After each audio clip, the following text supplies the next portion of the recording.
আসন্ন ত্রয়োদশ জাতীয় সংসদ নির্বাচনে ঢাকা ৮ আসনের সম্ভাব্য প্রার্থী ও ইনকিলাব মঞ্চের মুখপাত্র শরীফ ওসমান হাদী গুলিবিদ্ধ হয়ে রাজধানীর এভার কেয়ার হাসপাতালে চিকিৎসাধীন। তার শারীরিক অবস্থা এখনও আশঙ্কাজনক বলে জানিয়েছেন চিকিৎসকরা। এরই মধ্যে নতুন করে উদ্বেগ তৈরি হয়েছে হাদীর চিকিৎসায় যুক্ত চিকিৎসকদের বিরুদ্ধে ভারত থেকে হুমকি দেওয়ার অভিযোগ উঠেছে।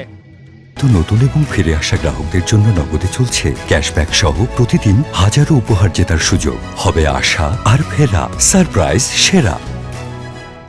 রোববার ১৪ ডিসেম্বর আয়োজিত এক প্রেস ব্রিফিংয়ে চিকিৎসকরা জানান, মেডিকেল বোর্ডের সভার আগেই হাদীর রিপিট সিটি স্ক্যান করা হয়। সর্বশেষ স্ক্যানে তার মস্তিষ্কে তীব্র ইডেমা, অক্সিজেনের ঘাটতি এবং কিছু অংশে ছিটা ছিটা রক্ত জমাট বাঁধার লক্ষণ পাওয়া গেছে। চিকিৎসকদের ভাষ্য অনুযায়ী এই অবস্থাকে তারা অত্যন্ত আশঙ্কাজনক হিসেবে বিবেচনা করছেন।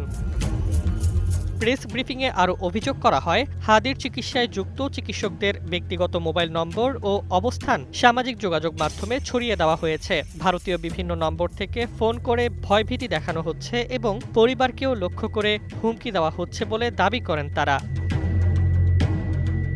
এদিকে উন্নত চিকিৎসার জন্য হাদীকে বিদেশে নেওয়ার বিষয়টি বিবেচনায় রয়েছে। তবে রোগীর শারীরিক স্থিতিশীলতা এখনও পর্যাপ্ত নয় বলে জানিয়েছেন চিকিৎসকরা। বিষয়টি নিয়ে মেডিকেল বোর্ড পর্যবেক্ষণ অব্যাহত রেখেছে।